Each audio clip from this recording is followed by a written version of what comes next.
Hello folks, we are in Coronado today and we're doing a first of its kind for Dixieline. We did a kitchen remodel on this beautiful yacht behind us. Now definitely some tricky things when working on a boat. You got weird angles, you got a lot of junk in the trunk that you got to work around. Let's go see how it turned out. The mate was a mighty sailing man, the skipper brave and sure.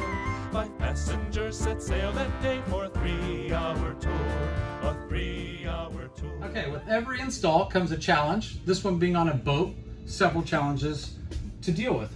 For instance, in these corners, we were supposed to have cabinets there. And with the contours of the boat, we eliminated the cabinets and created an angle to help the blinds follow the contours. Again, logistics, get a lot of stuff in there with the happenings of a boat.